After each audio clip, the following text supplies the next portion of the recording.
Okay, so we're going to leave the Midway section of Dan's arcade and go to part 2. By the way, he has a complete home theater set up. It's perfect down here. It's not a man cave, it's a place he entertains, okay? So, and there's the basement stairs. He has the bar. And if you notice, the lighting has changed, because what would be an arcade without perfect lighting? So we're now on the Sega side of the house. As you enter the Sega side of the basement, it's just a plethora of games that are all in good shape. Okay, so Dan, take it away and tell us about your arcade over here. Yeah, so we're now in the Sega side of the arcade, where it's almost exclusively the Sega titles here. This section here, as you can see, is a lot of the actual racing games. So some of the ones that I had to work on recently were the Sega 18-wheeler and the Crazy Taxi. These are the stand-up Naomi versions. So really the couple of the main changes I had to do, these were in relatively good shape, but some of the lighting in both the topper and the above marquee, that was just replaced with LED light strips to make them shine real nice. The pedals, actually nice. These are replacements from the original platforms. I have the platforms. If you're interested in buying them, I'm interested in selling them. I like these better because these pedals are a little more heavy duty, take up less space, etc. So these were nice fabricated pedals that go along with these two Naomi stand-ups. And of course the Sega Outrun there with a nice little topper on top of it, showing the map there in the selection. If we go over, these are obviously single player types of games, but really one of my big things that's a work in progress I've been working on for a little while now is this Daytona 8 racer setup here. You can see that I've made some modifications to it. This is the only setup I have here where it's not pure original CPU board hardware. The controls are original, but the screens are not, and the game itself, this is actually emulated, and there's two reasons why. One is maintaining 8 Daytona USAs would be a bear, in terms of the board stacks, getting them, maintaining them, etc. As those things get harder to find, you spend more time maintaining it than playing it.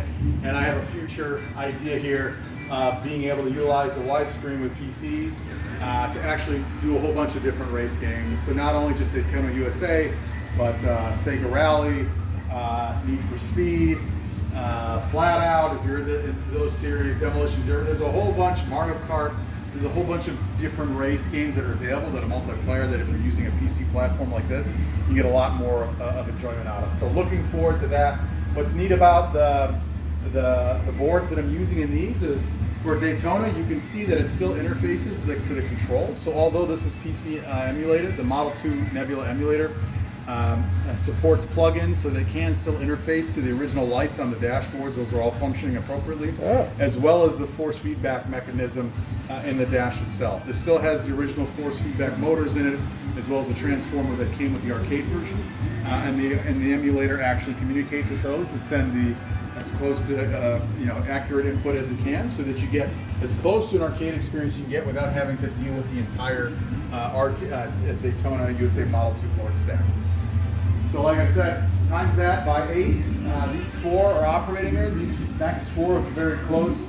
I'm hoping in about a month to actually be able to show kind of all 8 of these kind of running here, which is going to be exciting once we get cars 1 through 8 in operation. If we kind of continue on, not necessarily Sega, but still, it can't be without. We do have a couple of pinball tables here.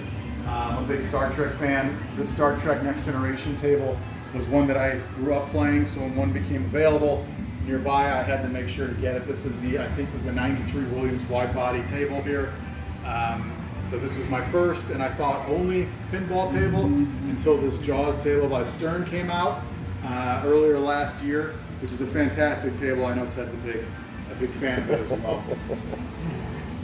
So if we kind of move over to here, to this area, you can see this is when we start entering what I call like the retro console gaming area here. So I have a number of my old consoles here with some old CRT TVs as well.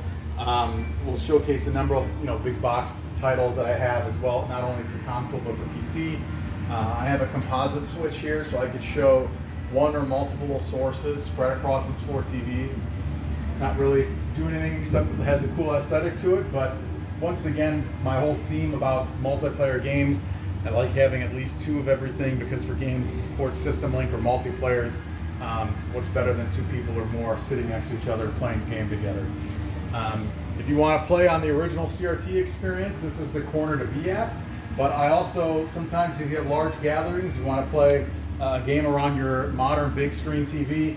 I also have what I call here is the dessert cart that will roll out. This has just about all my other consoles on it that you can play. And what's nice about this is these are all fed into a retro tank 4K upscaler as well, so you can plug it into your modern TV and play from there. A number of these have either newer wireless controls or the original controls, so it's easy to play in a big screen type environment.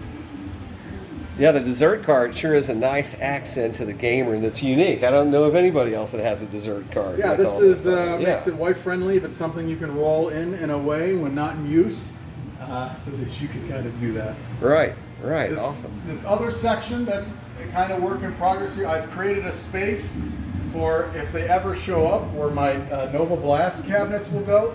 I had my heart set on for a while either an Astro City or a Blast City, but my back can no longer move those, and nor do I will be able to get them into the house, and they're harder to come by. But the Nova Blast looks like a great alternative.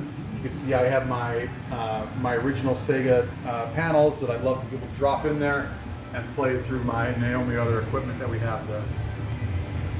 Oh, you have Virtua Golf. Okay.